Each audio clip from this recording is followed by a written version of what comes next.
All right, folks, I think we're back, and I think we are ready to roll. Kind of forgot to do something here. No big deal.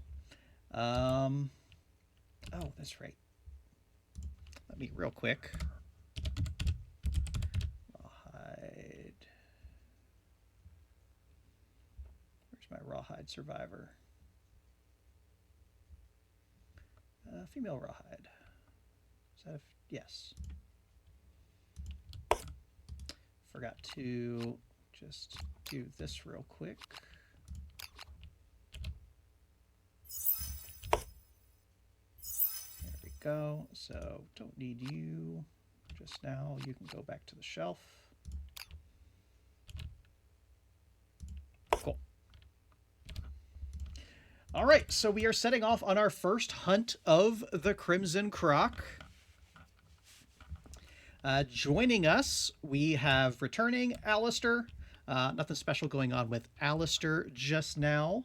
Our new survivor, our tank, our damage dealer, our MVP, Kira. Kira is the one who learned survivalism last time around, wearing full rawhide set, as well as with our new, what was this thing called? Crocbone hammer.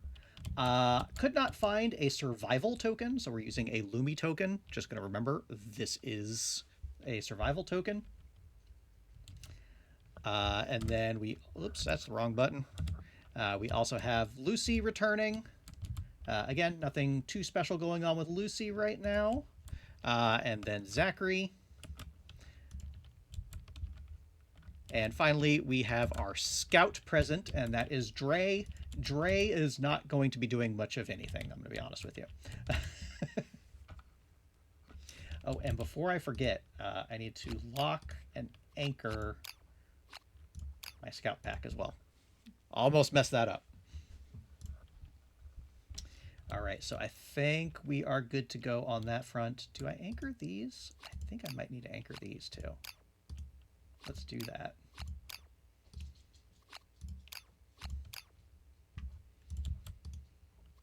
Right, at this point, anchor everything and assume. That's just what I'm rolling with. But is he a doctor? No, no, he's still in school. He's currently resident Dre.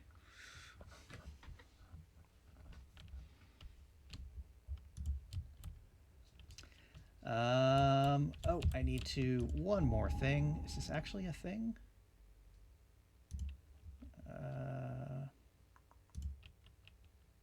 Oops. Oh, well. Do I have a number 5? Don't have a number 5.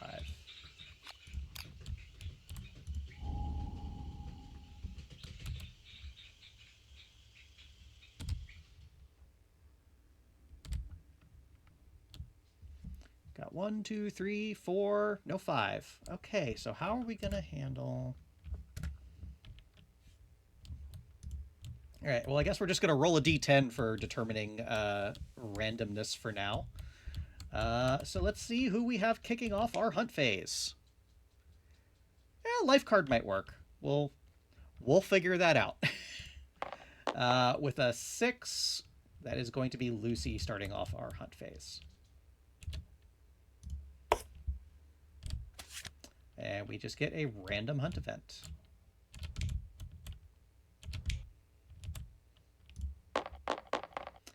With an 85.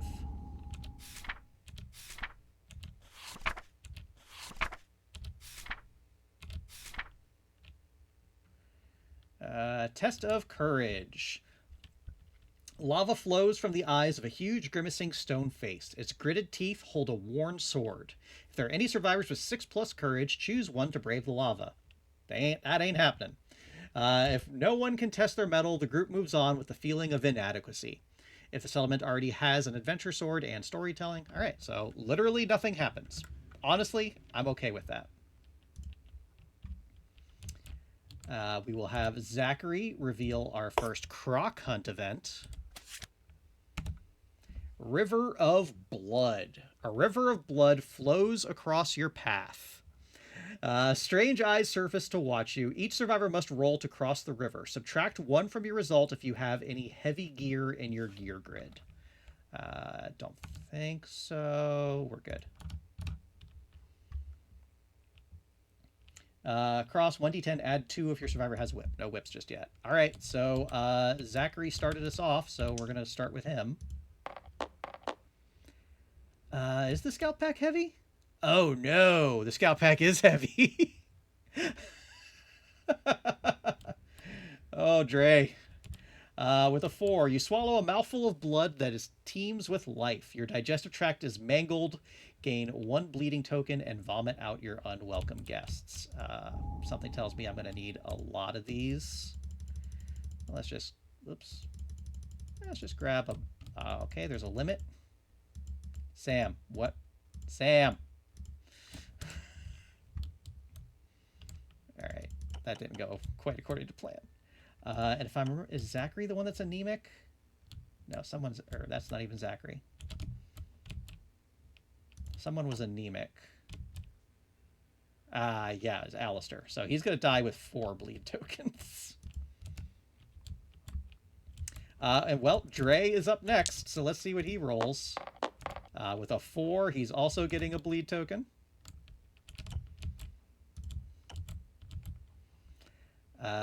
We'll go back around to the top of the order with Alistair. With a 6, that's a bleed token. Kyra gets an 8. You catch something perched on a rock. Gain a random vermin resource. Nice. Let's grab that. Vermin.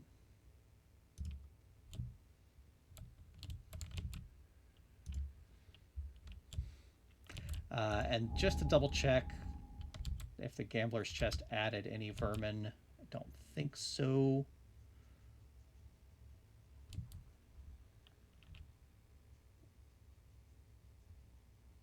Looks like we're good.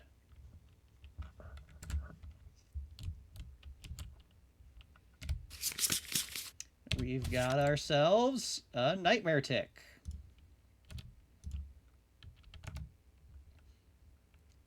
Okay, we can consume.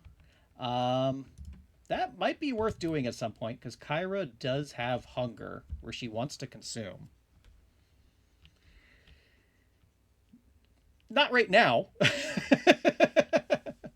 30% chance of dying would be bad on the hunt phase, but that's something we'll look into. Oh, and I almost forgot. I need to really quickly update Kyra to give her +1 evasion from having the rawhide vest.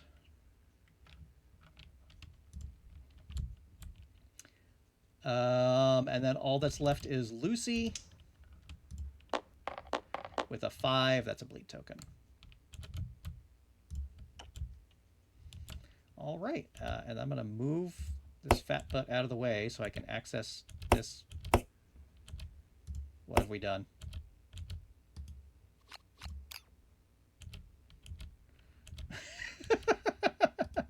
Cards haunted. Okay, we're just going to flip it there. All right, it's a random hunt event.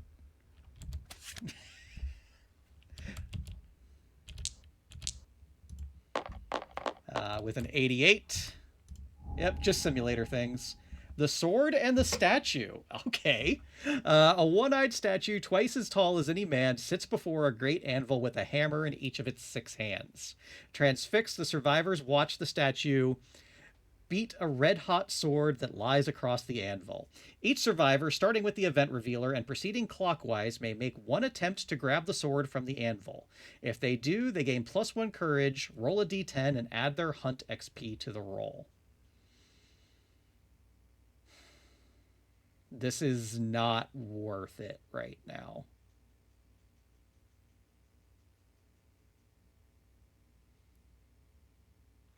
So Kyra's the only one that's not risking immediate death. But 3 to 8 being a dismembered arm, that's not terrible to deal with. It just means we can't use 2-handed weapons. But having 4 survivors with a 20% chance of instant death, I don't think that's worth it on Lantern Year 2. Yeah, So I think we skip with everybody, but we roll with Kyra. No, it's not even worth it. Kyra can only roll up to a 12, and so the best thing Kyra can come out with is nothing. Yeah, so it's not even worth it if nobody has 4 hunt XP. All right, we're good. We're just gonna pass. Um, I've realized a grave mistake. I realized this while I was setting things up. Um, unless, let me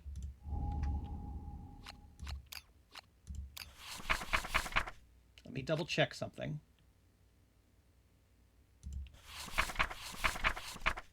Yeah.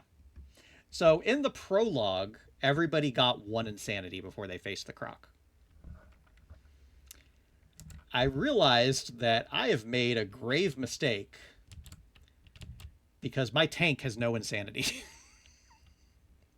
My tank is going to be terrified going into this fight. And then also, before I forget, I didn't update this. I need to keep track of that over there.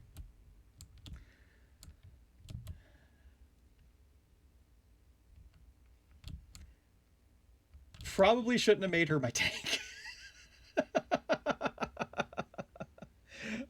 She's got lots of dodging in her future. We're gonna see how that works. We're just gonna do it. But let's go ahead and set up that showdown because we are good to go on our hunt phase. Got some bleeding tokens, but nothing else too bad.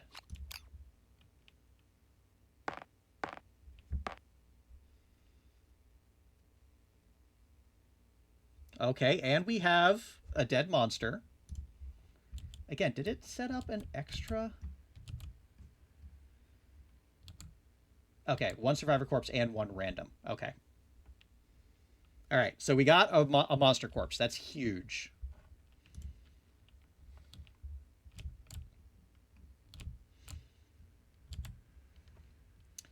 So this just has to be set up adjacent to the monster, right? Yeah. So what we're going to do is we're going to set this up here.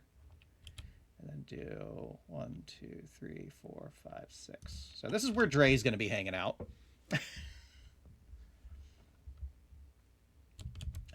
Did Dre not get put on the board? Where did Dre go? He's still over here. Okay. All right. So, where's Kyra? 2, 3, 4, 5.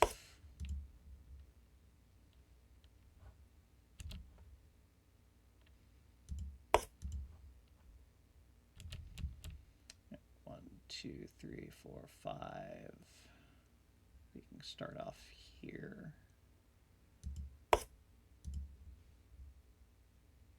Oh, that's right. Dead monster, we can start anywhere we want. So Dre can just start there. Thanks, guys. Forgot. I remembered half the rules. How else do we want to set up then?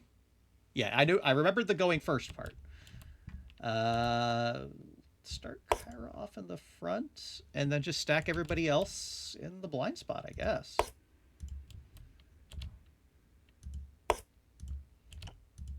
Or actually, Alistair has bone darts, so he can sit out over here.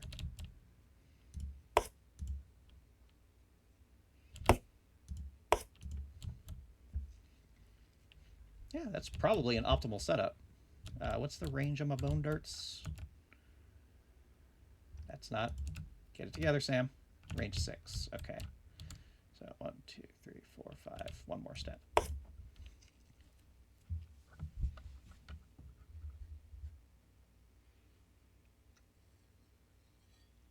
I'm pretty sure other terrain has to follow the rules, and I'm okay with it because that's just really what Dre's going to be doing is gathering, so that's fine. Yep, survivors start showing anywhere on the board. Survivors go first. Doesn't specify, and I'm okay with not worrying about that. All right. Anything new to worry about here? Okay. So, let's just grab that.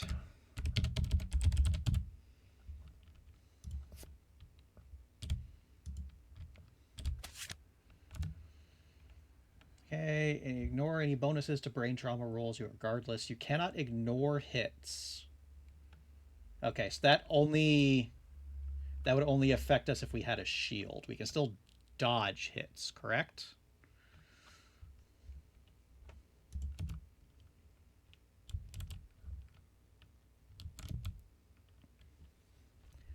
So honestly, Kyra might just spend her action drinking the pool to get her insanity up and get rid of Terrified. That's probably a good use of her turn. She can't do both of those on the first turn, but that's what she's going to work on.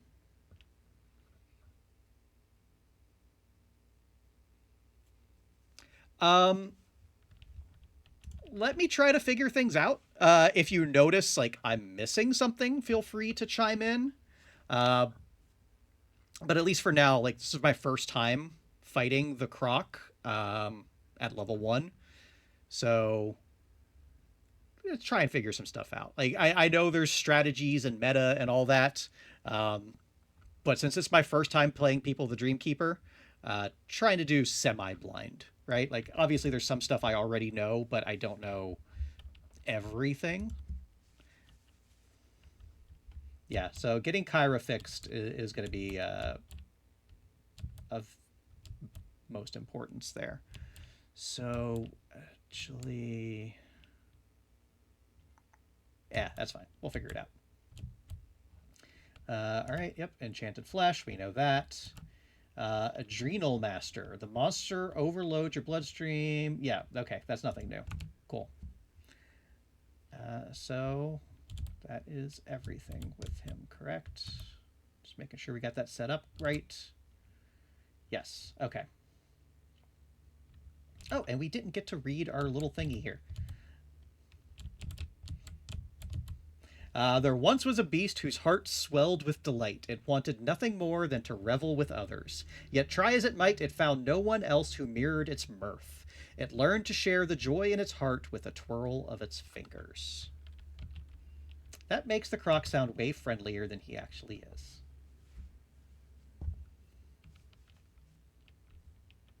Oh, wow, and you get 5 Croc resources at level 1. That's new.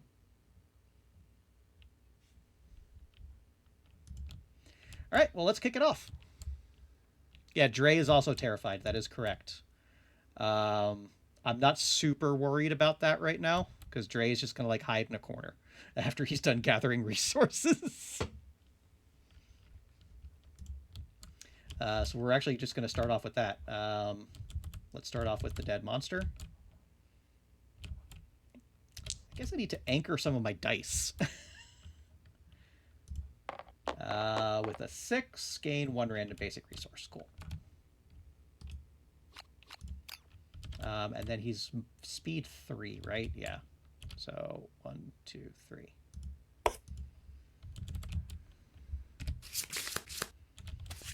All right, monster bone. Cool. Let's have Kyra drink from the pool.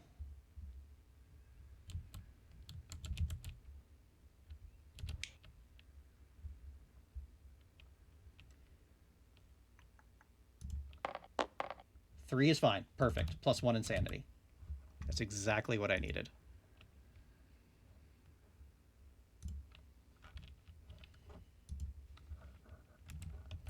And then let's just start unleashing. We might as well start off with Zachary. So we're looking for 6s to hit.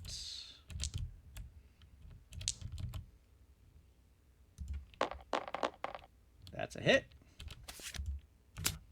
The 99 finger spine. It's the impervious one. Okay, good start. I mean, if we can crit this, that will be a great start. Not happening. Nothing else going on that card, right? Okay. Lucy with the same. Again, 1 hit. Nothing negative. We'll take that. So he is currently toughness 7, so we're actually looking for a 6 to wound now.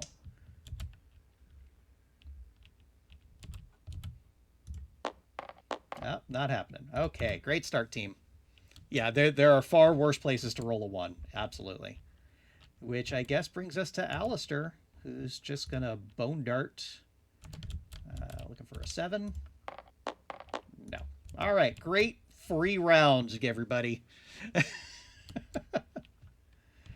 All right. Sonic Belly Roar.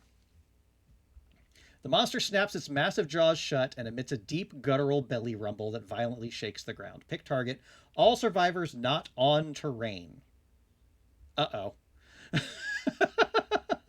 Intimidate all targets. The monster leaps 3 spaces backwards, pushing its massive chest into the ground as its fingers part, sending the roar into the stone faces. All targets roll a d10. On a 4+, they're knocked down and suffer 1 brain damage. On a 7+, the vibrations also shatter a random fragile gear in their gear grid. Archive it. Okay. Cool. We're going to be drinking a lot of blood, I think.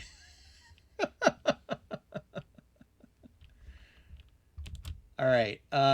So leaps three spaces backwards. So 1, 2, 3. So we get a collision in there. So they go back 5, correct? 1, 2, 3, 5. Oh my God. So that means we got a disaster on our hands already.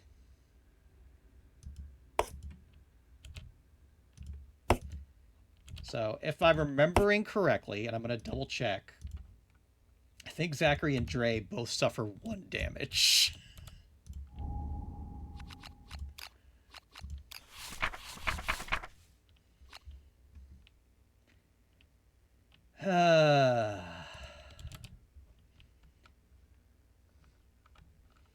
So if a monster moves through space, blah, blah, blah. If a monster ends its movement on the survivor, they collide. The suffers collision and knockback 5. A survivor is knocked back into impassable terrain. Suffer collision. If survivor suffers knockback into another survivor, complete the knockback movement normally. Both survivors suffer collision at the end of the knockback. Okay, so they both just get knocked down, but no damage.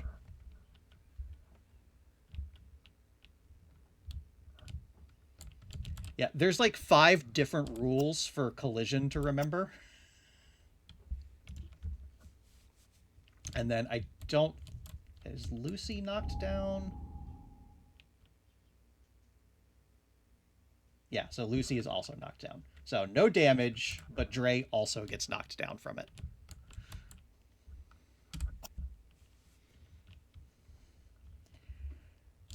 We're not even halfway through this card, and I already want to end this fight.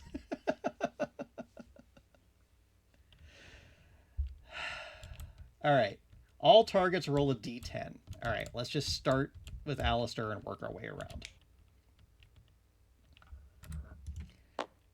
All right, so that's a 4+. So that's brain damage. That brings... So Alistair is now terrified. Oh my God. I might as well just grab some more terrified cards. Gonna need them.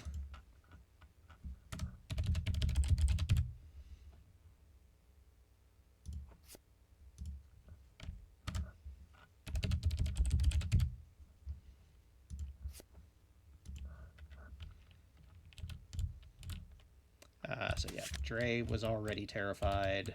He's in a bad shape. Alistair is now terrified. Okay, Kyra. Yep.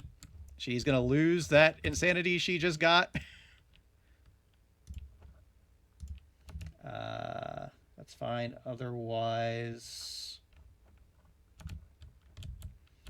Lucy... Oh, this keeps...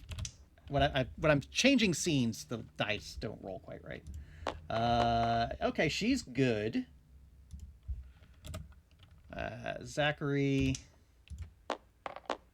That's not great. He is terrified.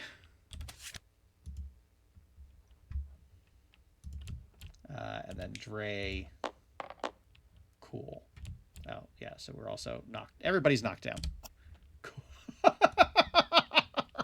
my god. And he's suffering a brain trauma because he had, or no, he's just getting his brain wound. He's good. Okay. Ooh, boy.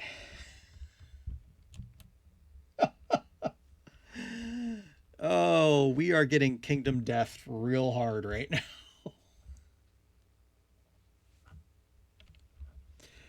All right.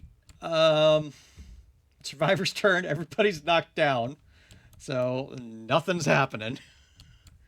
Monster turn. Hungering Bite. Survivor that last suffered damage. Nobody has suffered damage.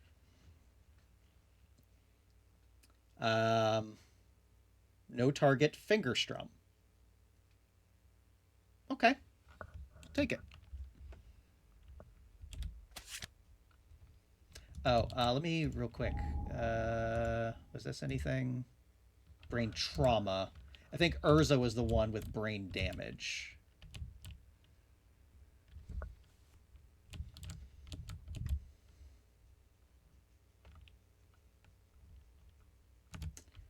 So we finger strum. The fingers on the monster's back move vigorously as a score of startling pops. All non-death survivors suffer 1 brain damage.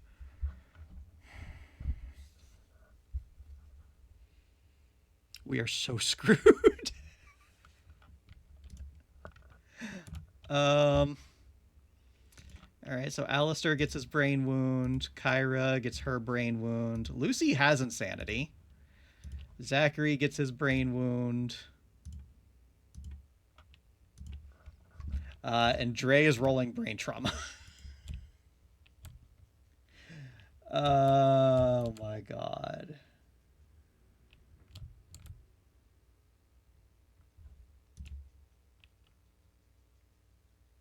Sorry, I was just thinking about something, but I think we're okay. No, we might not be okay.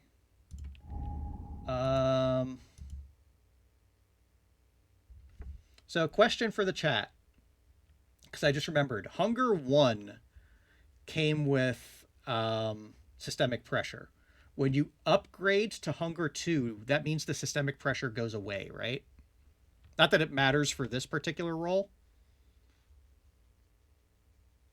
Because either Zachary gets rid of his systemic pressure or Lucy has to get one. All right, yeah, that's what I thought. Or I mean Kyra. All right, so Zachary's systemic pressure is back to normal. All right, let's get in there.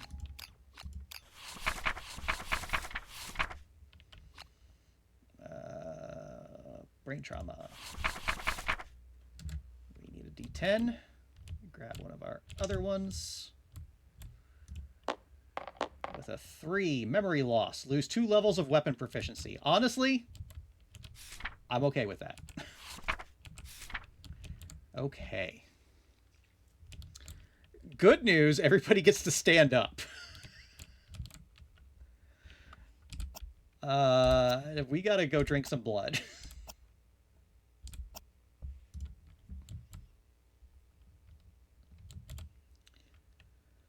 Oh my god. My kingdom for a surge. All right.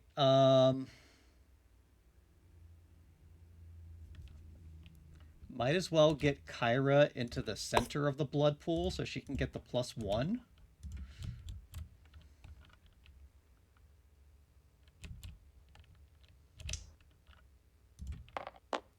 Okay. So she gets +1 insanity again.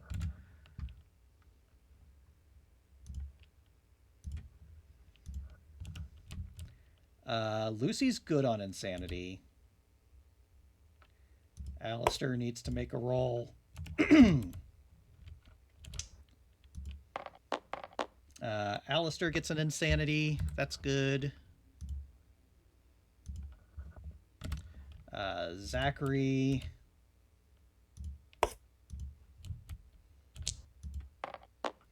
Zachary gets an insanity. And Lucy has insanity, so she's okay for now. Oops.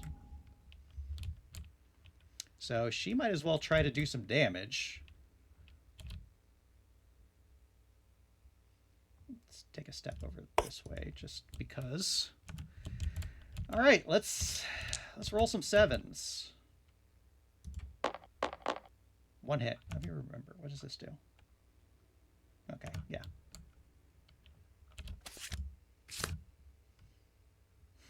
Oh my God, please. Please don't do that. Lucy, I need you. I need you to deal damage, please.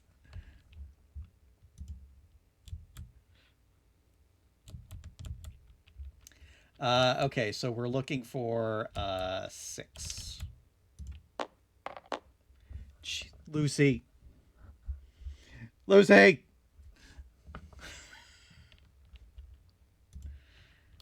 Moves 2 spaces forward, which collides with Kyra again. 1, 2, 3, 4, 5. She's knocked down again. Oh, let's let Kyra stand in the middle of the blood pool to get +1 in her roll. Cranes its neck to wink at the attacker and suffer 1 brain damage. Oh, monster level +1 brain damage. Okay.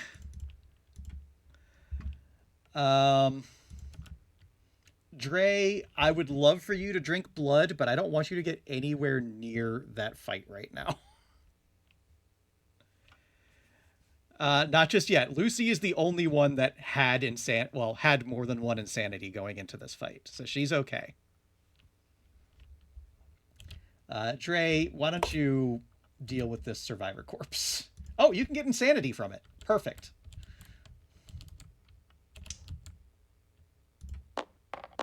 With a 4, +2 insanity, and +1 basic resource. Excellent.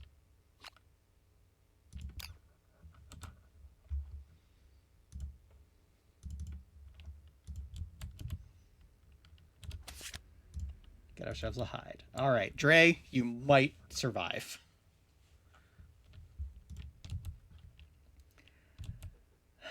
Okay, just one more monster turn. Just one more monster turn. Let's just make it through one more monster turn. Oh no.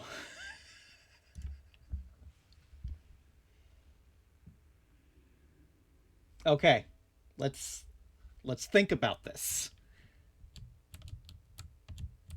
Every survivor currently has 1 token. Because it doesn't say positive token, negative token, status tokens. It just says tokens.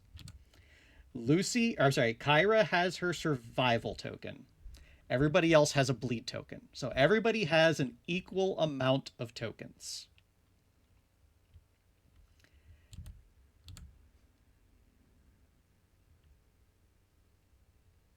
So if we target Lucy, it's only going to deal 1 damage. Because everybody else is terrified. Nobody is deaf.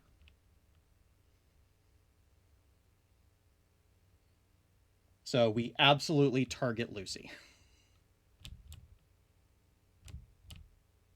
It doesn't say closest, it just says in range. So, and it's a synchronic attack, so we're fine with that by targeting it this way. We're okay.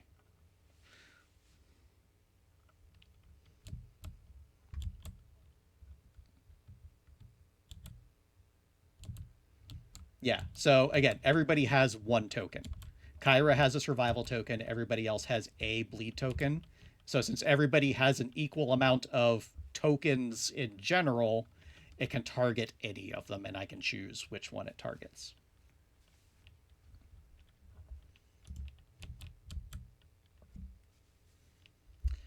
All right, so 2 attacks, accuracy 3. Only 1 hit. All right. So Lucy will take 1 damage. to her waist, which is perfect. I forgot to update. Yeah, there she is. 1 damage to her waist. There we go.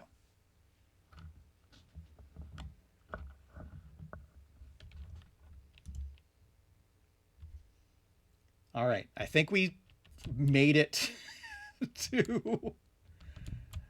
All right.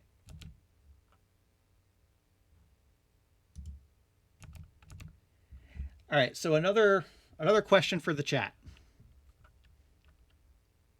Nope, never mind. I thought I had to spend the insanity, which would have caused a loop. We don't have to spend the insanity. We just got to spend our action. All right. So Dre, just hang out over here. And he's going to get rid of his Terrified. I'm going to keep the cards nearby because I have a feeling I might need them. Kyra gets to stand up. 1, 2, 3, 4, 5. She could just... Let's step her up a little bit. She's going to spend her action getting rid of Terrified.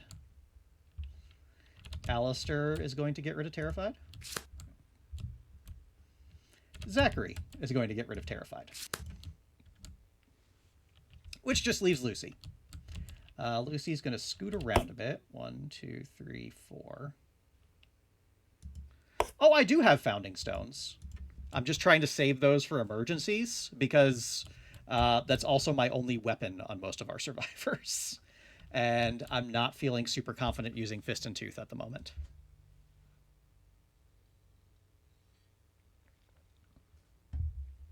So yeah, if we're in a dire situation, absolutely start chucking Founding Stones. But I don't think those Founding Stones would have been particularly useful at this point in time.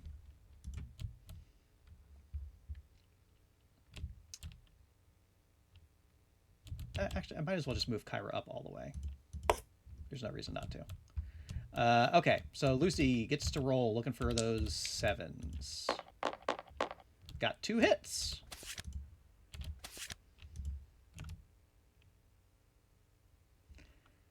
Uh-huh.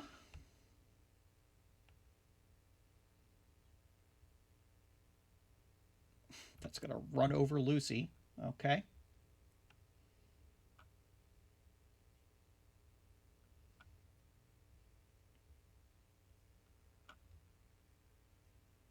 All right, so we're just going to do this one first, because that's fine. So we are looking for a 6 to wound. Jeez. Okay. Moving on. Looking for a 6 to wound, and then we'll figure out the rest of this in a minute. We got a wound. All right. We're on the board. All right. The monster rolls without turning. Full move the monster to the right. On collision, suffer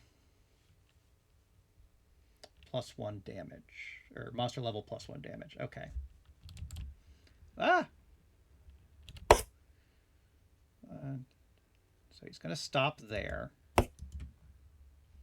Lucy's going to take 2 damage to her body, which is not optimal.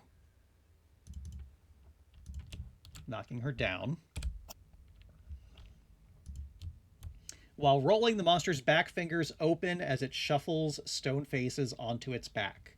If the 99-finger spine hit location is in the discard pile or in play, place it on top of the hit location deck. And I'm fairly certain it is. Yes.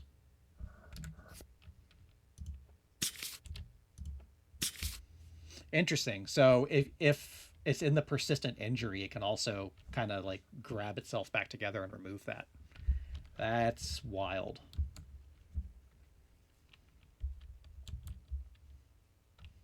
Oh, even if it's in like an unresolved hit location. That's interesting. Okay. Well, that's fine. That's the end of our turn because everybody spent their turn getting their shit together. Which brings us back around to the monster. Boiling Blood, our first mood. Okay, when this comes into play, draw an AI. The monster's blood begins to superheat, stirring everybody nearby into a rage. When a survivor wounds the monster, they gain the priority target token and suffer the frenzy brain trauma. When a survivor suffers the frenzy brain trauma, discard Boiling Blood. Okay.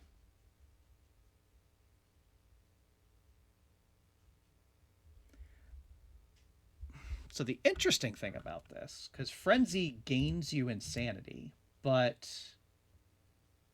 Adrenal Master says when you would gain insanity from a brain trauma, instead suffer that much damage to a random hit location. That is a brutal combo. Oh my god.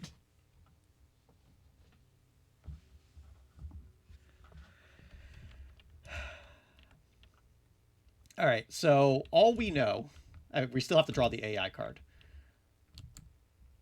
We don't want Kyra to be the one to suffer this because she needs her survival. Optimally, she should be the one getting hit, and she hasn't gotten touched yet because she started off the fight in a bad place.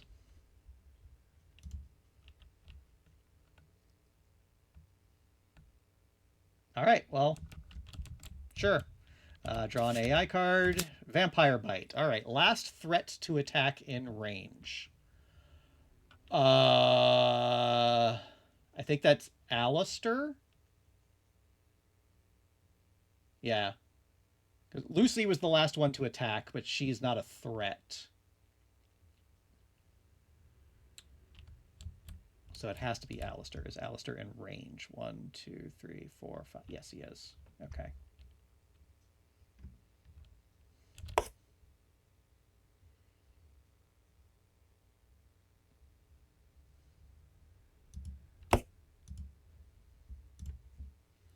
All right, 2 speed, 3 accuracy. 1 hit. So 2 damage to his body. Do we want to dodge that? I think we want to dodge that.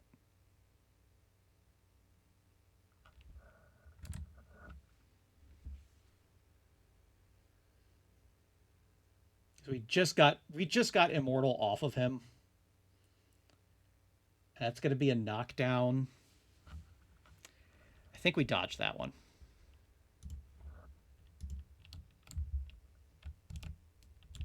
Okay. Lucy stands up.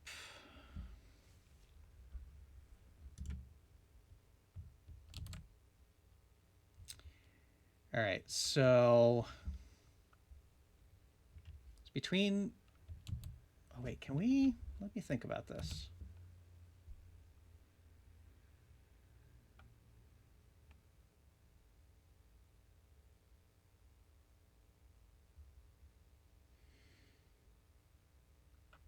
Okay. 1, 2, 3, 4, 5. Okay. So we can get Lucy into the blind spot. Like, someone's going to take a buttload of damage, but I don't think there's much I can do about that. I just have to deal with it.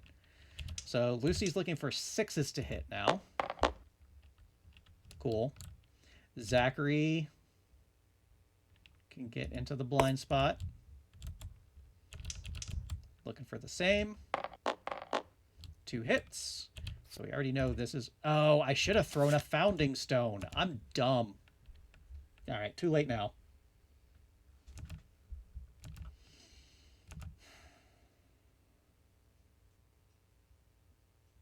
Well, that would be bad.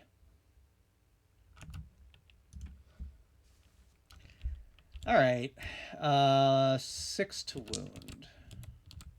Yeah, I totally blanked on that. That doesn't even wound anyway. Cool. 6 to wound.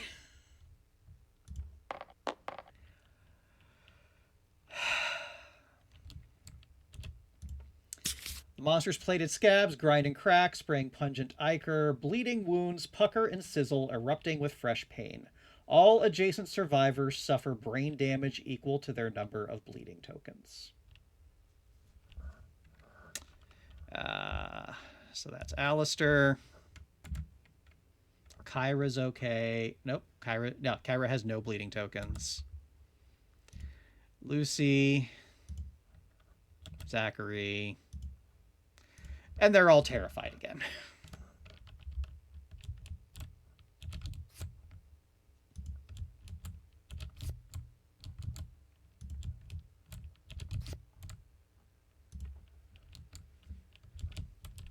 Okay. So that I should have thrown the founding stone. I'm such an idiot.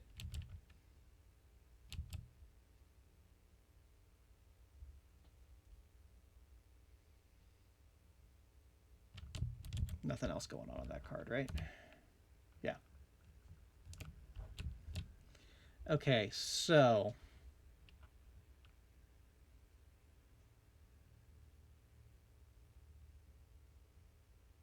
all right.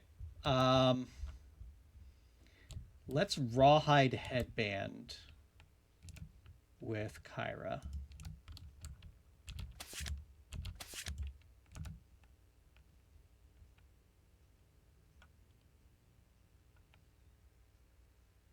Yeah, that would be awful. I don't want to deal with that. That is something I can deal with.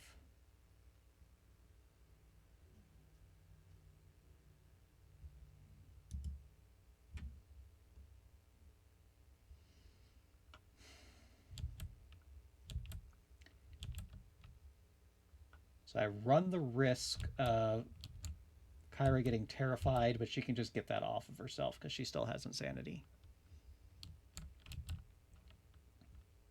Yeah, we're going to do it that way. And then Alistair is just going to kind of scoot around, and he's going to drink some blood again. With a 6, he'll get an insanity again. And then Lucy and Zachary just got to survive a turn, which they'll be fine.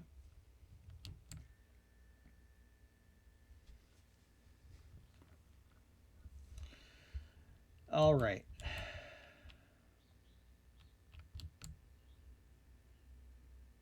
So now we come around to the monster turn with Mocking Bite. Closest threat facing in range is Kyra. Speed 2, accuracy 3. Kyra has +1 evasion. So hitting on 4s. 1 hit, which she's just going to straight up dodge so that she doesn't have to deal with this. She has Rawhide, so let's see if she gets her survival back. She does not, which actually that's fine because we want her to use her survival token.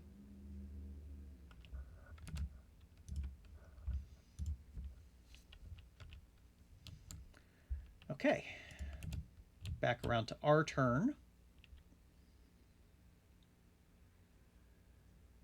Yeah, so we're just in... We need literally anything. Okay. Kyra's going to Rawhide Headband again, because I really don't want to deal with this right now. That's literally the exact same thing. That's fine. Because nobody's going to be attacking. Alistair's going to spend his action getting rid of Terrified. And then Zachary's going to drink from the blood. With a 9, getting +1 insanity.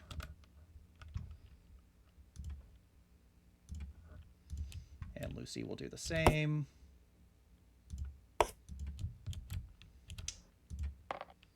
With a 4, getting +1 insanity.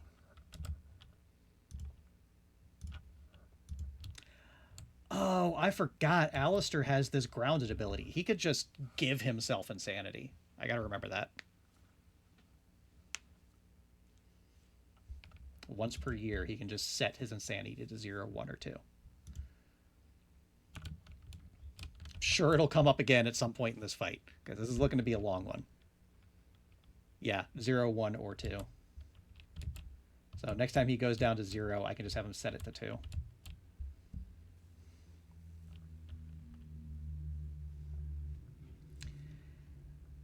All right, that's everybody that's going to be doing anything. So again, Mocking Bite, hitting on 4. That is unfortunately 2 hits, so we can't outright avoid damage, unfortunately. So 1 damage to the hands and the body. Might as well just take it. Oopsie. So she gets terrified, but she can just get it off of her because she has insanity. Okay. So I think the play here is just to have Alistair throw the Founding Stone so we can get Boiling Blood out of here. Because everybody else is just going to be getting rid of Terrified. And then that'll also ensure we get rid of Hypnotic Strut. So yeah. Just 3 actions here to get rid of Terrified. I just really don't want to deal with that. And Alistair is just going to throw his Founding Stone. I thought for sure it was going to be the trap. Parry locations, that's actually perfect. Because a crit will damage a parry location.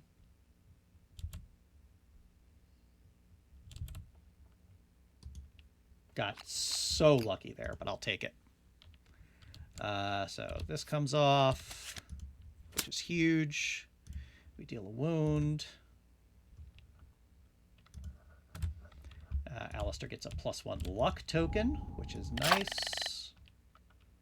There we go. So we might send Alistair to start Fist and Toothin' at some point now.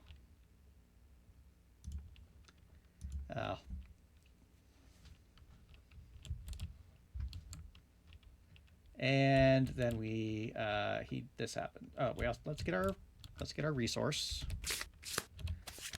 He gets Pale Fingers.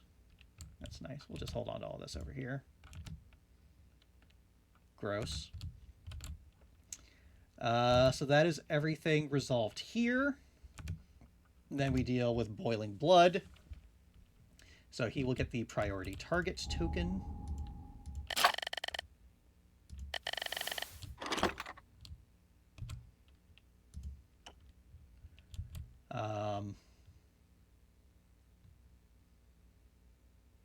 And suffer Frenzy. So we're also going to scoot him out to the side. Because if he's the priority target, I want him, like, kind of separate from everybody else. Alright, so he's going to suffer the Frenzy Brain Trauma, which is not going to be fun for him. Oh, I don't need a roll. Actually, I do. So that's 1. So yeah, Frenzy, gain 1d5 Insanity, +1 Speed, +1 Strength. Blah, blah, blah. Can no longer spend Survival or any of that other stuff. Yeah, so he's just going to be Fist and Toothin' now. Let's grab +1 Speed, +1 Strength.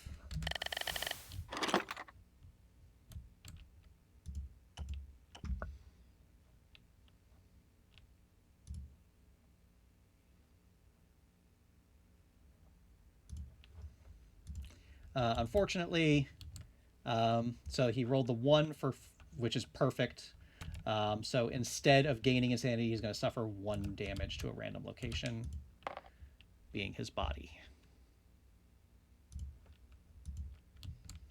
But now this is discarded. Yep. All right. That is everybody's turn, which brings us back to the monster. Oh, great, another mood. The monster can barely contain its delight as a pungent foam leaks from its maw. While this is in play, the monster has -1 accuracy and +1 speed for each terrified survivor. Okay. When a survivor dies, the monster is knocked down and excitement discard delighted. Interesting.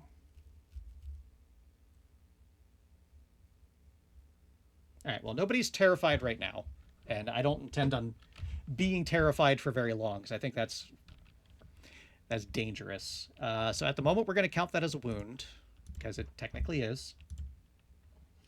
And I'm going to operate under the assumption that no one's going to die. All right, we're back in business. Oh, no, we still got to draw an AI card.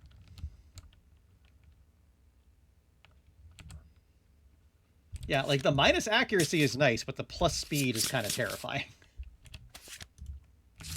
All right, Mocking Bite. So this is going to target Alistair. 1, 2, 3, 4, 5, 6. 2 speed, 3 accuracy. No hits. Good job, Alistair. And now we are done with this.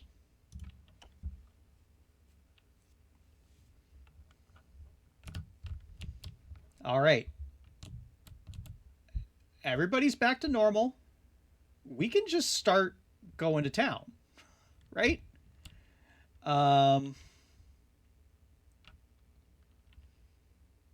Start off with Kyra. She hasn't had a chance to do anything yet. All right, so 2 speed hitting on 6s. 2 hits. I knew it. I knew it. All survivors are doomed. The monster's many fingers gesture in a hypnotic wave. The attacker gains the terrified survivor status card. Kyra has spent half of this fight just terrified. The monster accelerates your heart rate. Gain the death count survivor status as well. Oh, I don't like that.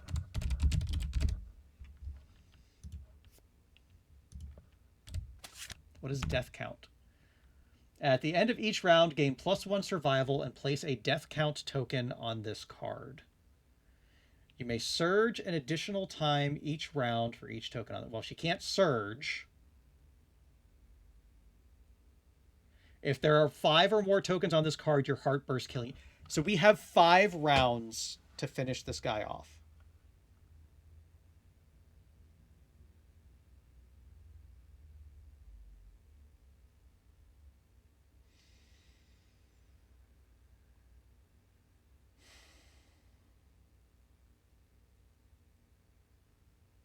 Or Kyra's just straight up dead. Oh my god.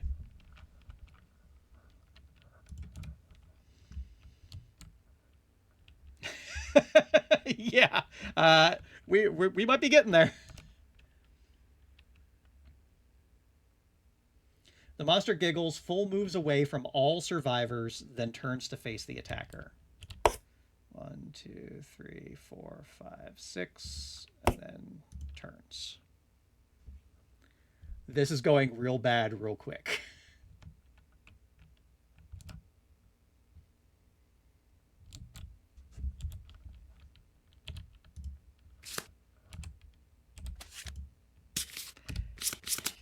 I knew the trap was coming on that turn. I knew it.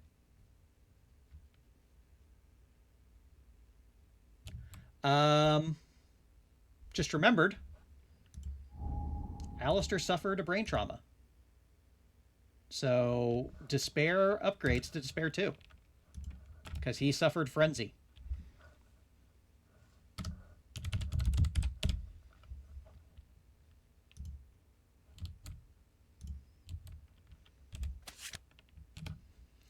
All right. If nightmares are real, then are you living nightmare? When you depart, gain +1 insanity. When you suffer brain trauma, gain +1. Okay.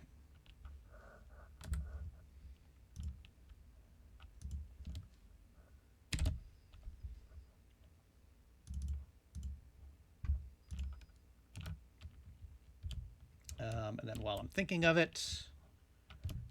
Oh, my knowledge deck went away.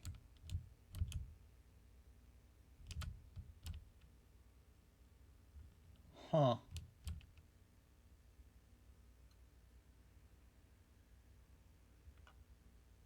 Alright, well, I'm going to have to figure that out. Did I have to anchor the deck as well? Is that... Okay, we'll figure it out. That's a later problem. Alright, and nobody else is in range. My god. Well, except Alistair. So, 1, 2, 3, 4. Alistair, you just got to start fisting in 2 thing. Because you're at 3 speed now, and we just need to deal damage.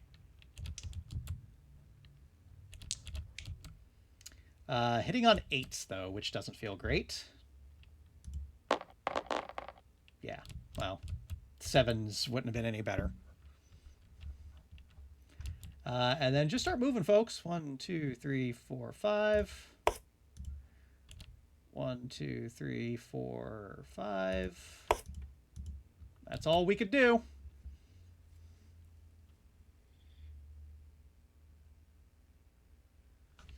And this is at the start of the round, right? Yep. Or at the end of each round, which would be now.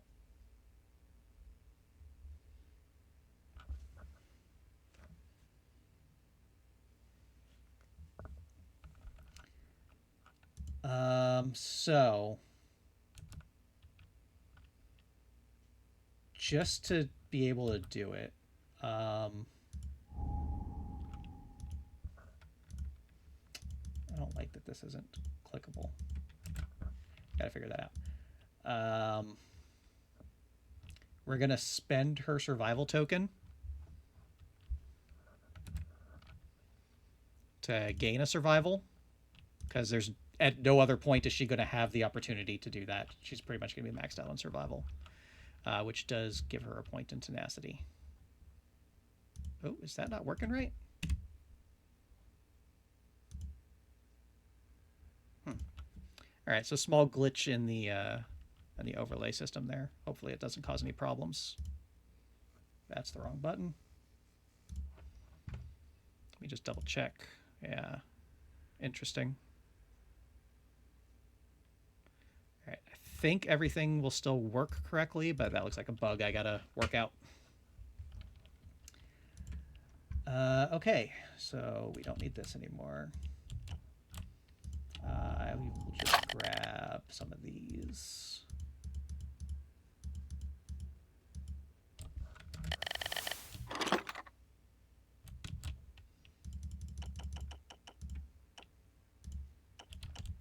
Okay, so that is a 1. Back around to the croc.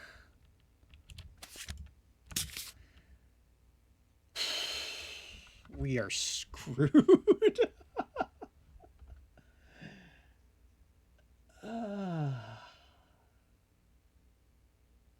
Monster leaps 3 spaces backwards. Can't go backwards, so we'll move him this way. I think we do turn it that way, though. Whatever.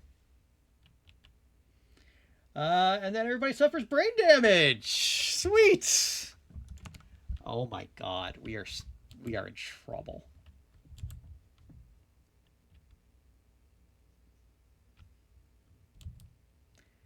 All right, well, starting with Alistair.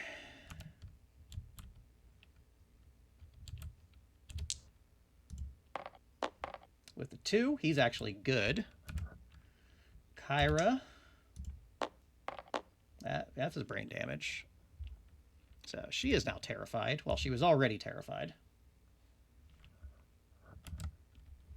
Lucy with a 6. She is terrified.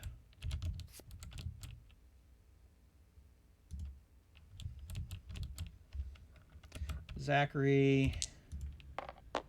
He's good. And Dre just hanging out. Yeah, he takes a brain damage. But he has insanity, so he's okay. Okay. So honestly, I'm not even caring about Terrified. I just need to kill this thing before Kyra dies. We're just going all in.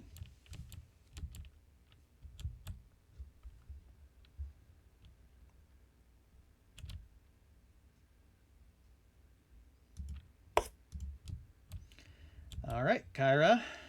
Looking for 7s. 1 hit. All right, that doesn't mean much. All right, so she is 2 strength on the weapon. God, I should have spent that endeavor on intimacy, maybe, to try and trigger survival of the fittest. Instead, I spent it on that outskirts thing.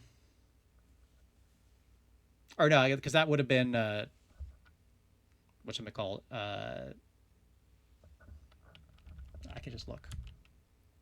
Augury, so wouldn't have necessarily triggered intimacy. And also, just for those keeping score at home, I forgot to actually spend the endeavor to do this, but we'll catch up on that. Anyway, looking for a 5.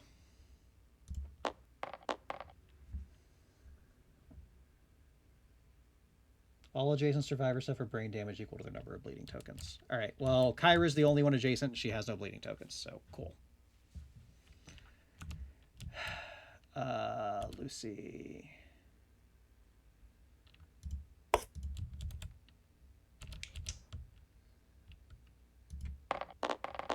One hit.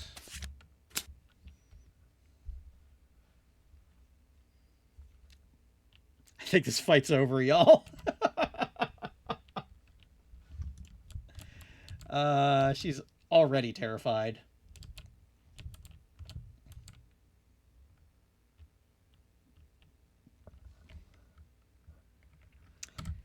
What am I looking for? Death count.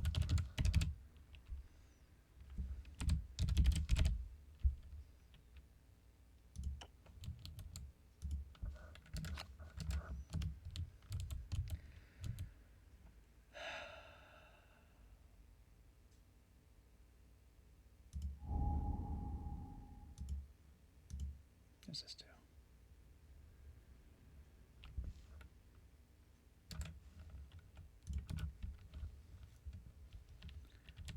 Okay.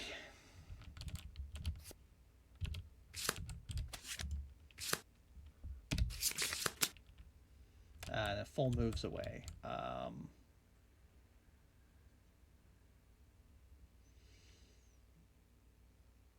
think that has to be, because that's, yeah.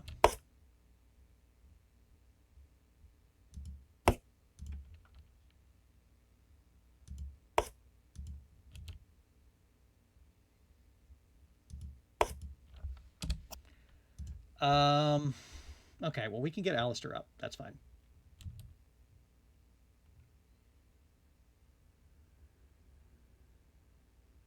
Sorry, I just need to double check something. I'll reshuffle this. All right, yeah, no knockdown, no nothing else. Just you're screwed.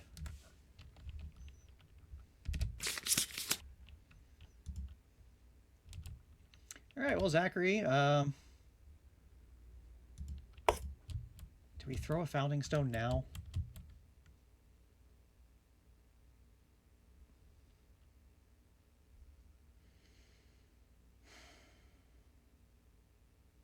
I still have 8 wounds to do, so I don't think a founding stone is going to make a difference. But Zachary will encourage Alistair.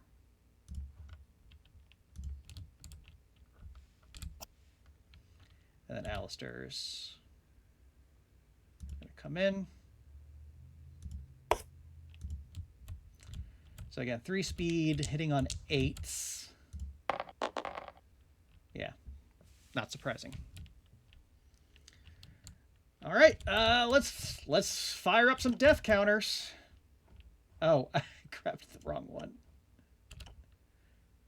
It's okay, we'll remember.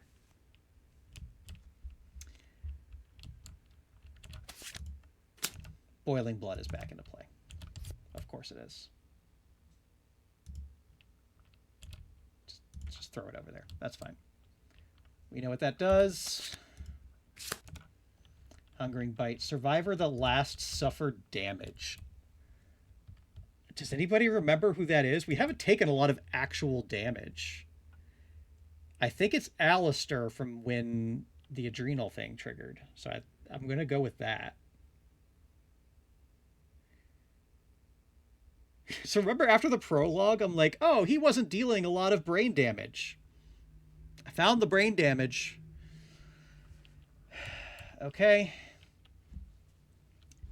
If adjacent, the monster's jaundiced eyes lock onto yours. Its breathing quickening to match your own, sinew groans as the monster's jaws stretch impossibly wide and snap shut in an instant. You are pressured. The pressure of displaced air rushes at you. You are knocked down and suffer 1 brain damage.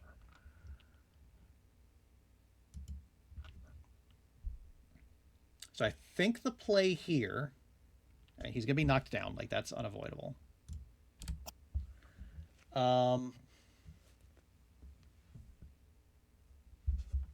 Also, Lucy should have gained a survival. Did that happen? No. Kyra should be maxed. Yes, okay. So I think the play here is to use his grounded to set his insanity to 2, and then he'll take 1 to go back down to 1. And he avoids being terrified. I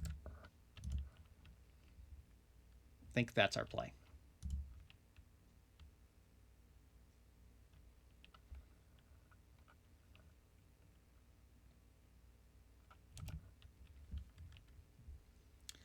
Okay, back around to our turn. Kyra is going to fist pump Alistair, because encourage is bad for her, but that's fine. She does not get the survival back, but honestly, that's fine.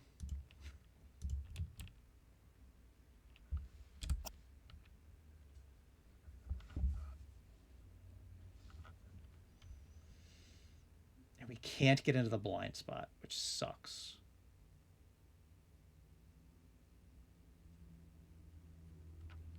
All right. No hits.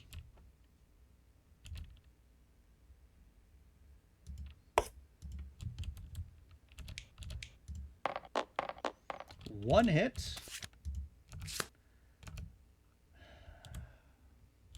Okay.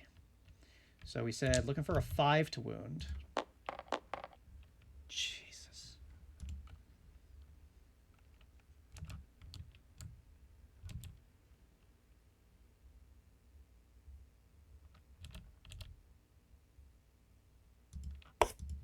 Looking for 7s. 2 hits. All right. Oh, wait. There is a failure on here I got to do first. The monster flips upside down and glides on its wriggling fingers, moving 2 spaces forward. And cranes its neck to wink at the attacker. They suffer 2 brain damage. Neat. So she's going to get knocked back again.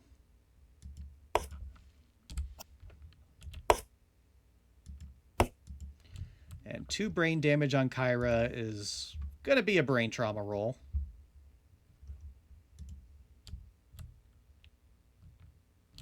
But at this point, like, does it really matter?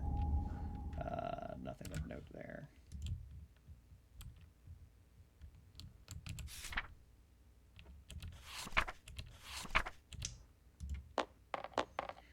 With an 8, lunacy, gain a random disorder and 1d5 insanity. All right, so I haven't gotten my disorders together yet. But she's also going to take damage because of the adrenal thing.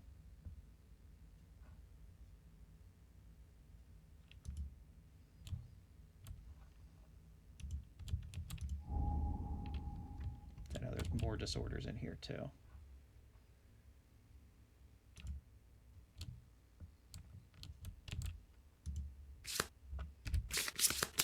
Okay, she's getting Vestophobia. You cannot wear armor at the body location. If you're wearing armor at the body location, when you gain this, archive our rawhide vest.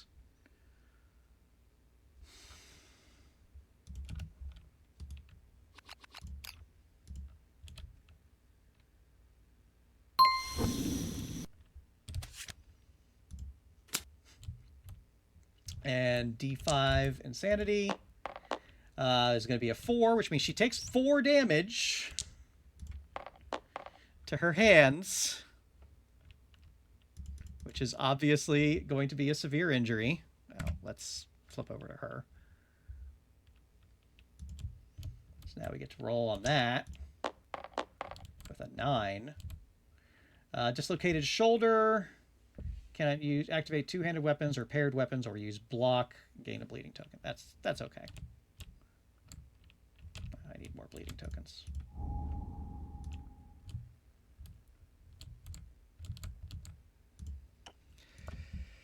This is getting out of control. All right, so that's resolved, so we can go back to Zachary with his 2 hits.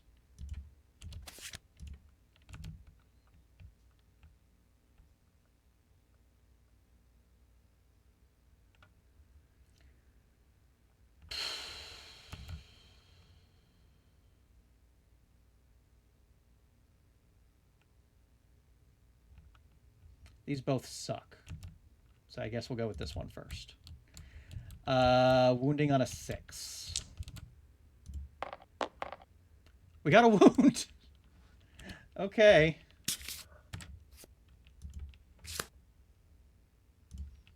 Oh, and then that triggers this thing.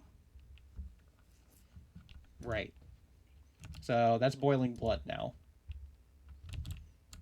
So he gets the priority target. He'll suffer frenzy, which is a speed and a strength.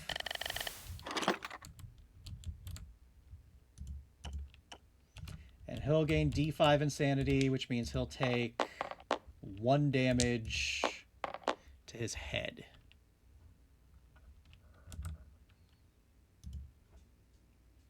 Which is a heavy wound, which knocks him down. Which means this doesn't even get attempted. All right. Who else have we got? We've got Lucy, who's just going to move up. Yeah, that's all we got. Give me them death counters.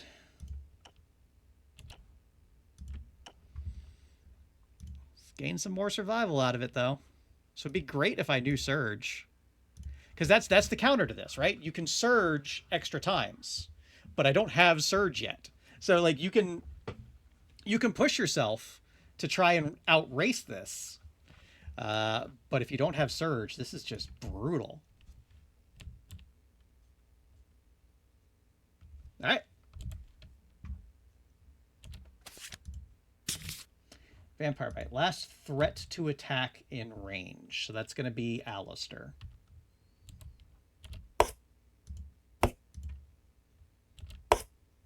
There we go. Okay. All right. 2 speed. Oh, wait a second. I've got terrified people. I haven't been keeping track of that. All right. So this is 4 speed.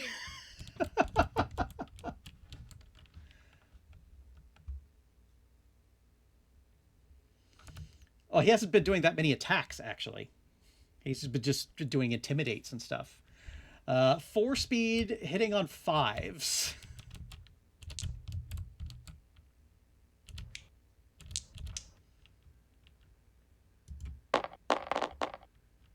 That's 3 hits. So that's 2 damage each.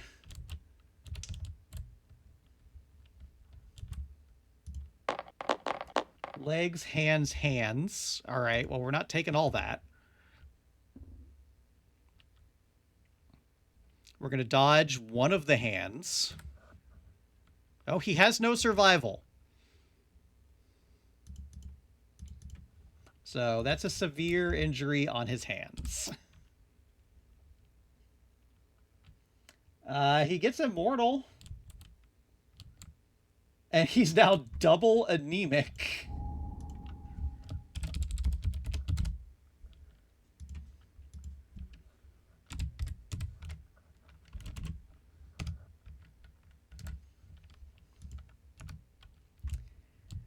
All right.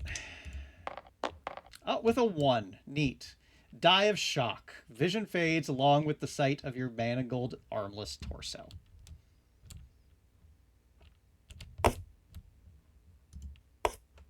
Alistair is dead. I guess good news. That means this gets discarded. Yeah, we're on our way to a wipe. This is wild.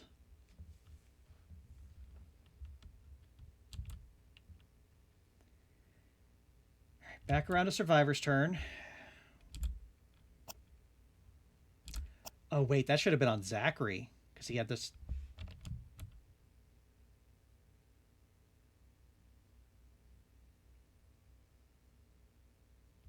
All right, that's too much to retcon, I think. We'll just have to remember to target Zachary next time around. No, because it would have been the same outcome for Zachary. Zachary had a survival to dodge with. All right, yeah, that's too much to retcon, so we're just gonna admit a screw up there, and next attack will target Zachary.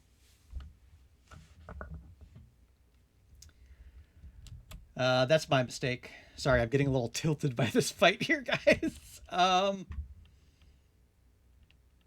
right. Zachary, you might as well just turn around and start wailing.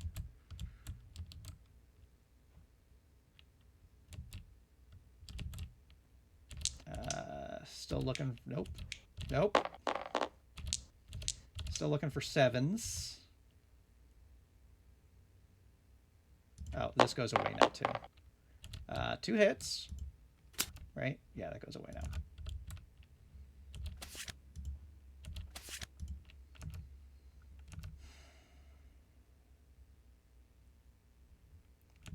Croc does not mess around. My goodness.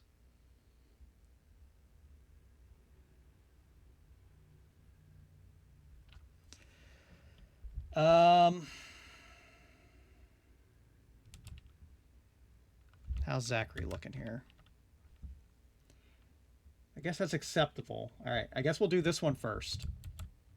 So he now needs 6. He now needs a 5 to wound. Neat. Okay. All adjacent survivors take brain damage equal to the number of bleeding tokens. So Zachary will take a brain damage,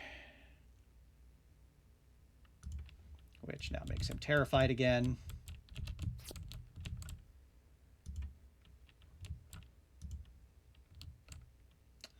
But this we can still do. It's going to be real bad for Zachary, though.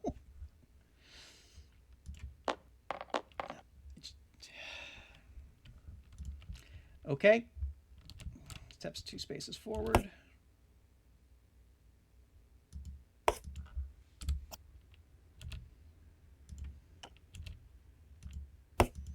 That's 2 brain damage on Zachary. So that's going to be a brain trauma roll.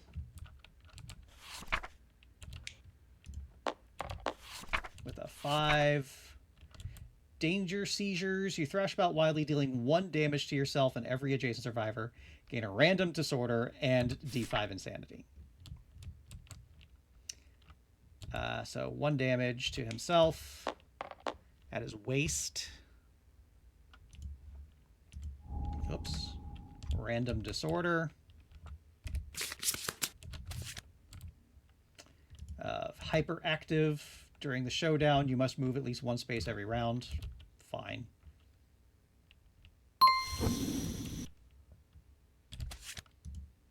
And D5 insanity, which means D5 damage. 2 damage to his waist.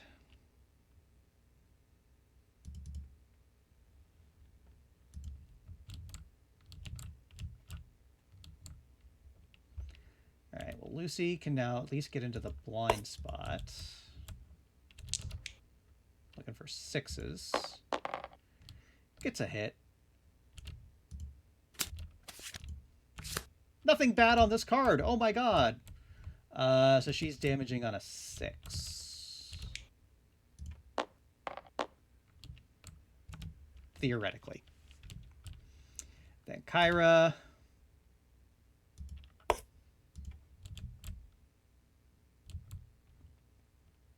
7s.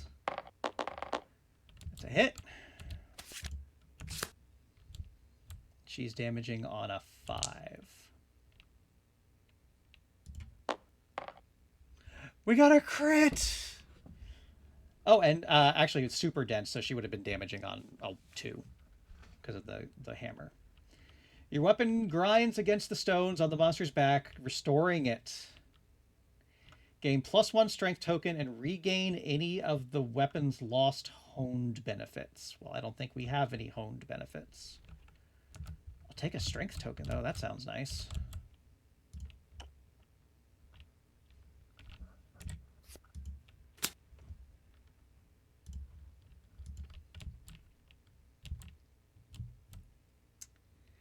All right, end of the round. Let's tick up our death counters. Are we gaining any survival off of that? We are not. All right, now I got to remember to target Zachary this time.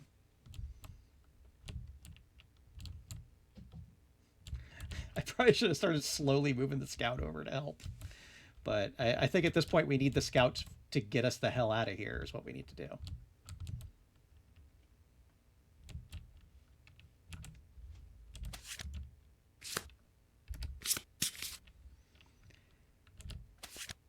All right, Haunting Bite. Yes, that's definitely going to target Zachary. Got to remember.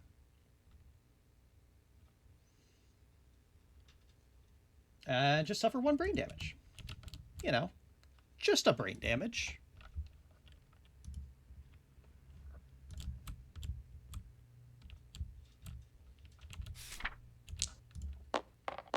The 4, flee. You are knocked down and suffer knockback equal to your movement towards the closest board edge. Gain a D5 insanity.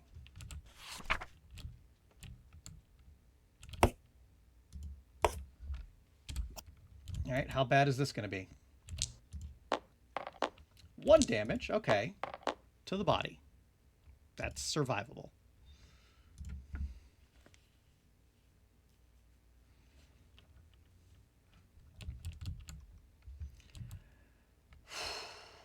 Okay, unless I can somehow deal 7 wounds, Kyra's dead. So at least Kyra will fist pump Zachary up before she leaves. Sure. Does she get the survival back? No, of course not. Kyra, you want to try to do some damage in this fight?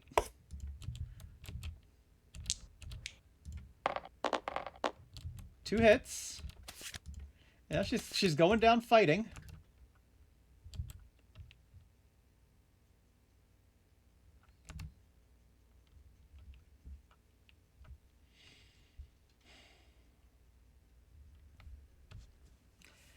Might as well do... either one's going to be bad, so we might as well do this one first.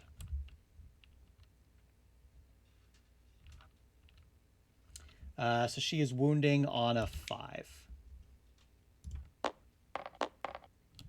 That's what I thought. So this is now negated. She's going to lose her weapon, but it's not going to matter because she's dead at the end of this turn anyway. Like, let's just be real. Gets a survival back and an insanity. Woohoo. I mean, technically she was wounding on a 4, but that didn't matter.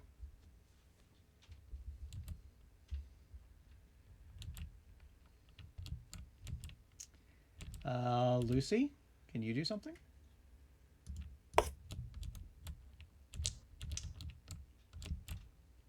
It's a hit. Wounding on a 6, I believe, for Lucy. Yeah. That's a wound. Not going down without a fight. Monster flips upside down and glides on its wriggling fingers, moving 2 spaces forward. Okay, that's finally not terrible. And suffer 2 brain damage. So that's probably not good for Lucy. Nope, that's a brain trauma.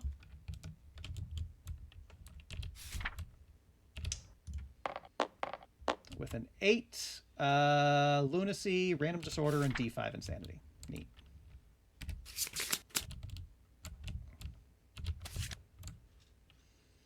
Hemophobia. During the showdown, whenever a survivor gains a bleeding token, you're knocked down. We've seen that before. And a D5 damage. 1 to her head. Okay. So she's knocked down, but not out of the fight. And then Zachary. All right, we could do some damage. So 3 speed, hitting on 6s. Solid 1 hit. Okay, nothing bad. Wounding on a 5. That's a wound. Okay. So this fight isn't over yet. But it's pretty close.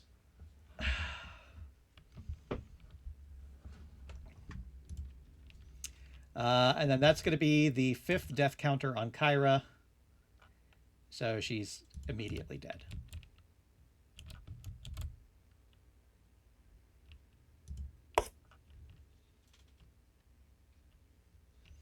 And that will be the 4th on Lucy.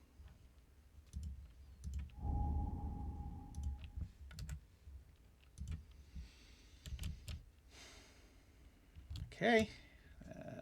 We're not out of it yet.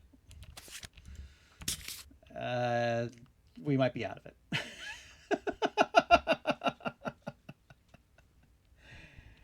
1, 2, 3, 4, 5. They're both knocked down now.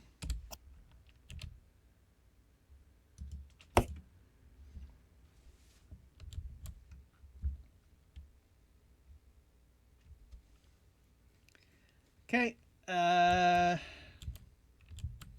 Lucy is fine. Zachary is also fine. Okay. But unfortunately, there's no one to stand them up. Oh, wait. Dre, you have a survival. Dre, spend your survival to stand somebody up. Lucy has survival, so stand up, Lucy.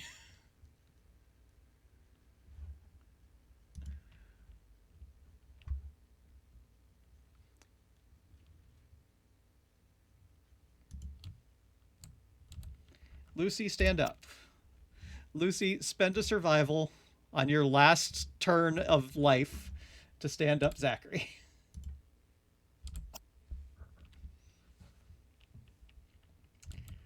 Okay. I mean, there's a very slight chance of killing it, but highly unlikely. Lucy, do what you can. Well, I can't see what one of those was. Okay, that is 2 hits. All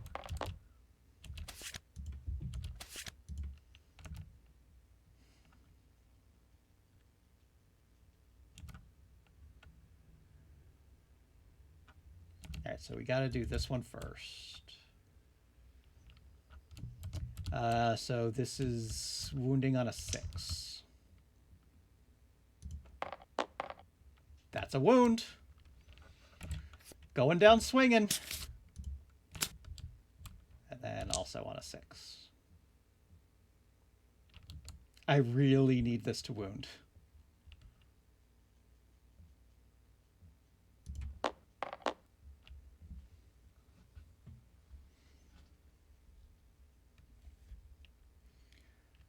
full move the monster to the right.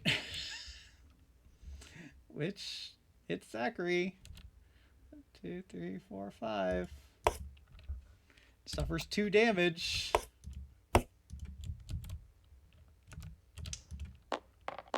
To his head.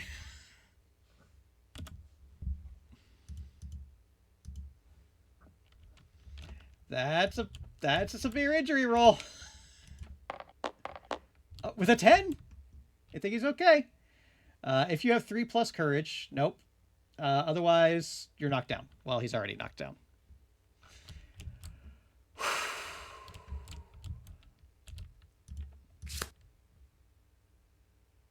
This ain't looking good. Because now Lucy is dead. Her heart explodes. It is Zachary versus the crocodile.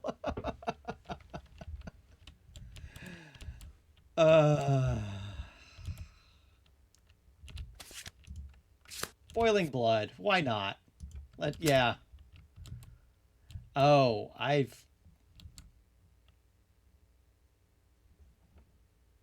No, Zachary didn't have any survival left anyway, I think, before that happened. Okay. None of these cards are particularly good.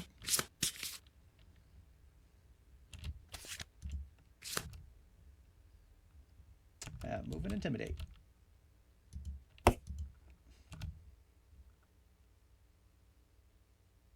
Suffer a brain damage.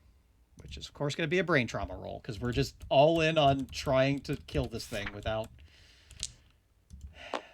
That's a 4. Flee. Knockdown. Suffer knockback. And D5 insanity.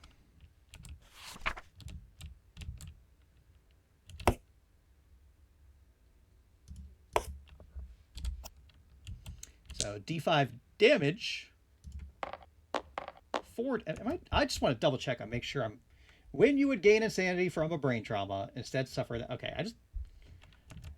4 damage to Zachary's head. That's a severe injury roll. On a 5, he's not dead. You can no longer use or gain survival. Wasn't doing that anyway. And gain a bleeding token. Here, you can have Alistair's.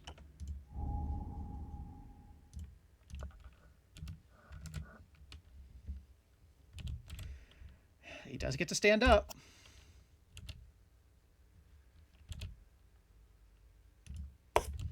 All right, so 3 speed hitting on 7s. 1 hit. We're going to need a little better than that.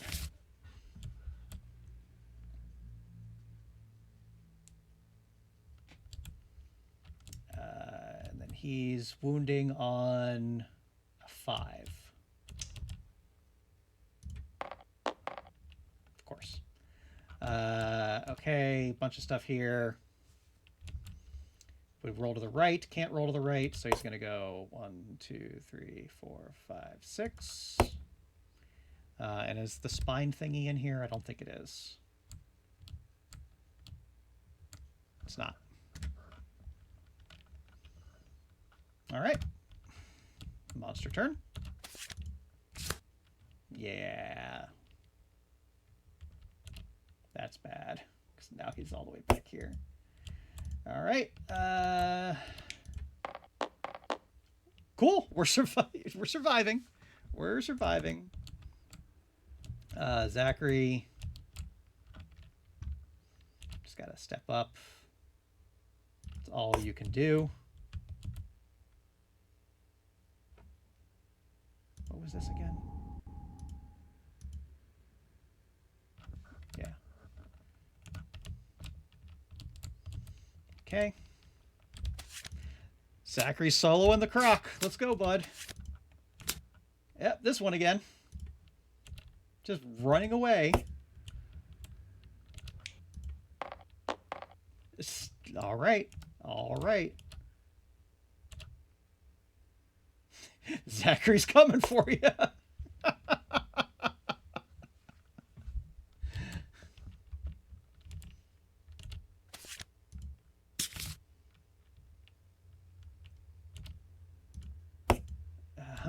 Yep. Knockdown and suffer a brain damage. Cool.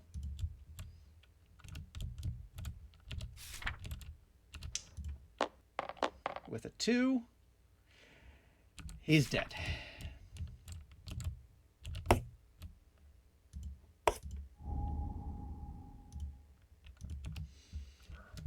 Oh my god. So now, Dre gets to run away. If all other survivors are dead, end the current phase in defeat and do logistics of death. So on defeat, the Crimson Crocodile merrily digests its meal, gain no benefits from your death principle for survivors who were swallowed whole. Archive all soluble and consumable gear on their gear grids.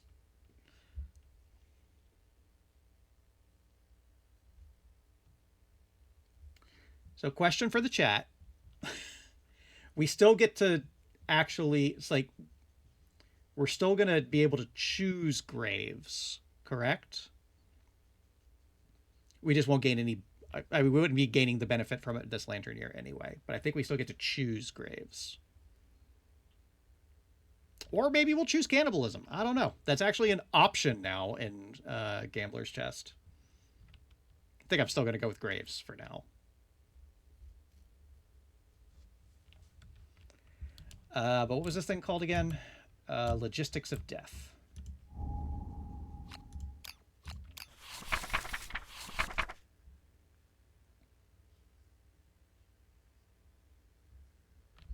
It's got to be in here somewhere.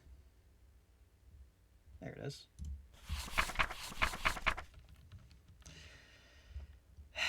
The survivors are defeated, wearing the settlement's most cunning weapons and armor. The corpses clutch their hard-won possessions. Action must be taken before it is all lost and to the darkness forever. Their quarry unbeaten, the scout prepares for the long journey home. Night Shroom, thanks for hanging out. We're getting close to done here ourselves. If the survivors were defeated by a nemesis monster rather than a quarry monster, a recovery team picks up. Okay. The settlement cannot recover something that was archived during the Hunter Showdown. So we do long journey home. Roll a d10. If the scout is dead or there is no scout, everything is lost to the darkness. 5. The scout's glassy eyes replay the horrors they witnessed. This ghastly roll takes its toll. They gain a random disorder and permanently fill their brain injury box. They recover all bodies and gear. Oh, wow. Okay, so that's permanent. I'll try to remember that. And a random disorder. Anxiety. At the start of each showdown, you get a priority target token unless you have stinky gear. Okay, well, we're in rough shape.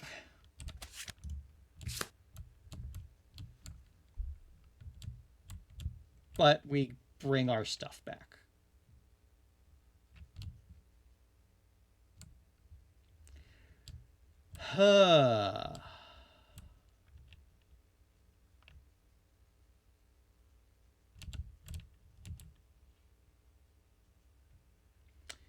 So I think the way this works, and correct me if I'm wrong,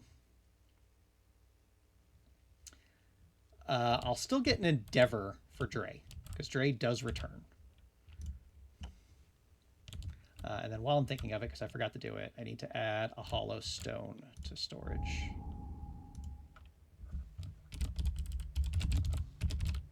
Because I did that.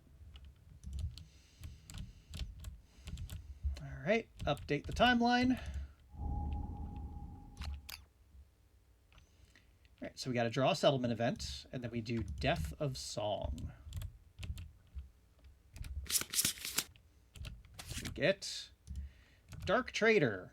All right, nothing happens, and we are not messing with this guy right now. We've got better uses for our resources. Corpulent man reclines on a chair, carried on the backs of 4 cloaked men. He offers to sell the settlement many amazing treasures. Each item may be purchased once. We are not spending our resources right now.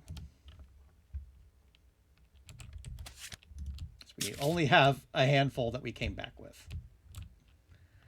And Death of Song.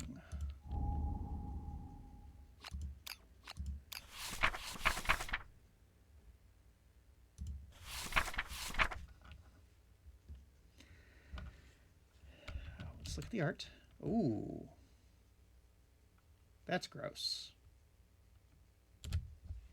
A melody from the darkness abruptly ends. The settlement's heart sinks.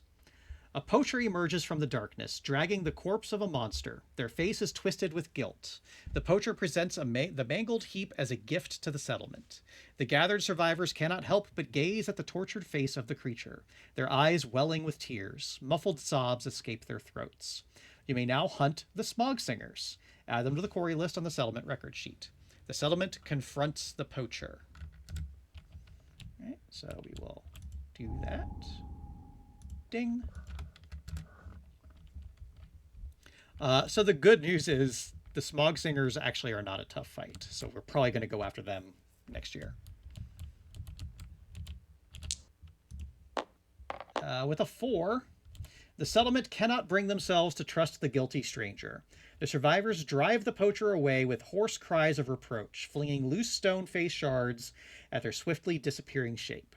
They solemnly process the creature's sad corpse, gain 2 random Smog Singer resources. Okay. That's actually really helpful because, ooh, we did not bring back a whole lot. Where are you?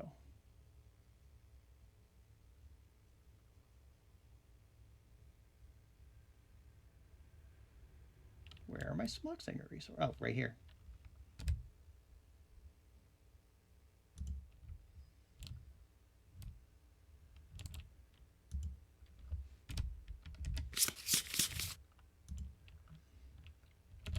So we've got Fluted Bone. You may archive this to play a tune. If you do, roll a d10.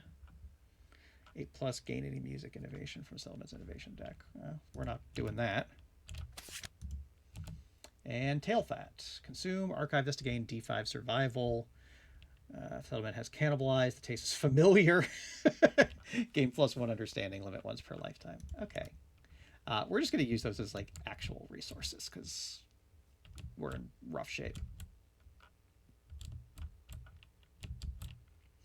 All right. Update our death count. That is high.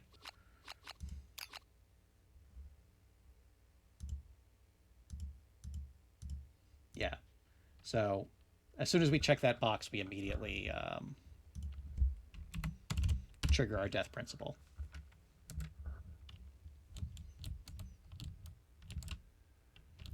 And that should be the same one from the normal book. I think intimacy is the only thing that changed. Yeah.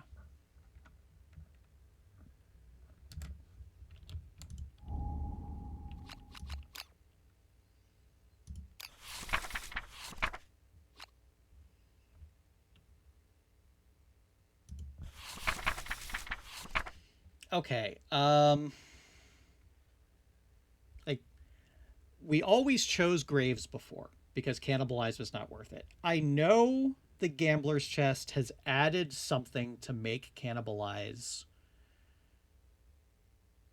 useful, but I don't know what that is. So we're just going to stick with Graves.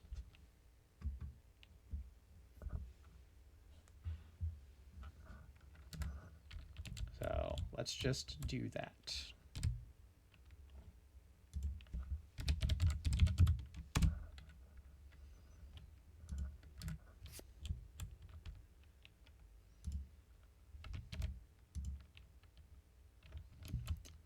Let's make a little space here. Gonna need room. Okay.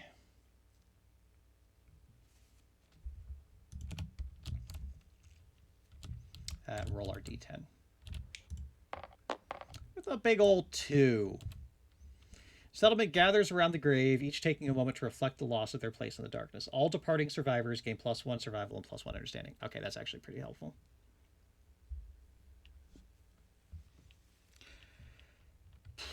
Okay. That's that. What page is that on? Check.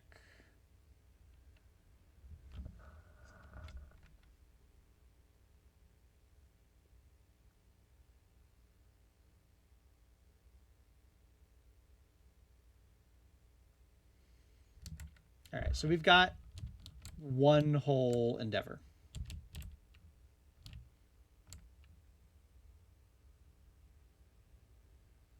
We absolutely could innovate, but I think that would be a terrible decision to spend all of our resources on that. Honestly, I think we have to go for augury. So we badly need intimacy to try and trigger survival of the fittest, because I think survival of the fittest would have made a huge difference in that fight.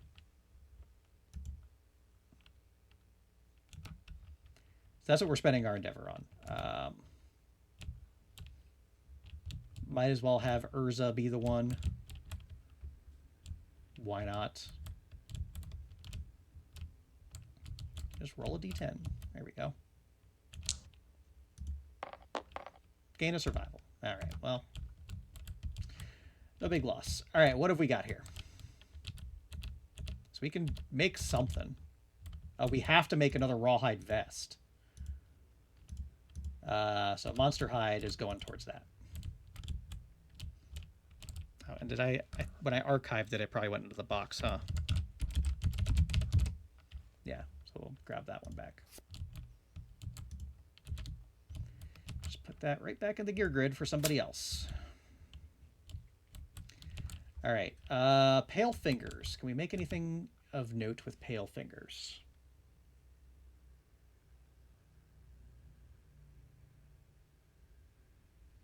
Finger darts, but we don't have any scrap. Blood glass guitar, we don't have veined glass. Okay, so got 2 bones, an organ, and a bone/hide.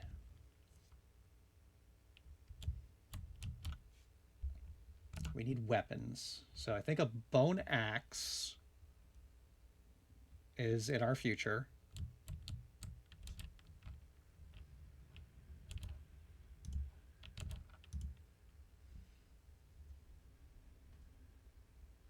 And then probably just 2 bone blades. Yeah. Get everybody a weapon.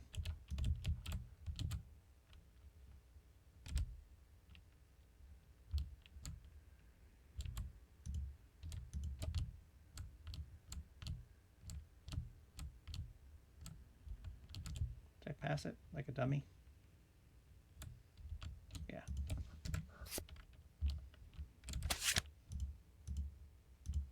All right, so we've at least got weapons for everybody now, which is going to make a difference. We're going to be going after Smog Singers next, because that should be an easier fight. Gonna have to send out a bunch of newbies. I gotta sort out my knowledge situation. I don't know why knowledges went away, because I only automated hunt and showdown. But all right, I'll figure that out. But yeah, we're gonna call it there. We went for 5 hours exploring the gambler's chest.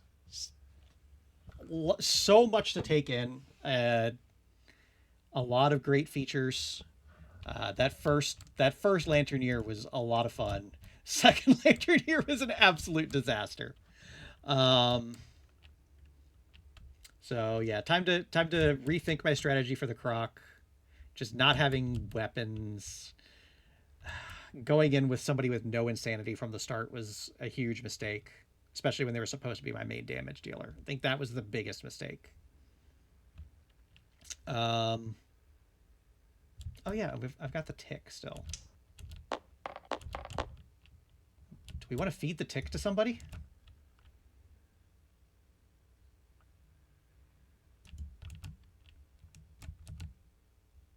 Let's do it. Let's take one of our unnamed survivors, of which we don't have a lot. Feed him the tick. Let's just do it. Let's try to end this video on a high note.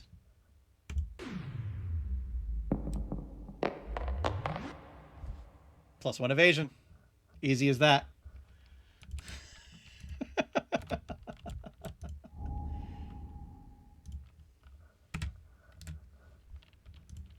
All right, folks. Thanks for hanging out today. This was a lot of fun. Looking to dive more into this as we keep going. And losing that first fight against the Croc hurts because we missed out on collective cognition, missed out on a bunch of resources. But we're gonna go beat up some Smog Singers to try and claw back.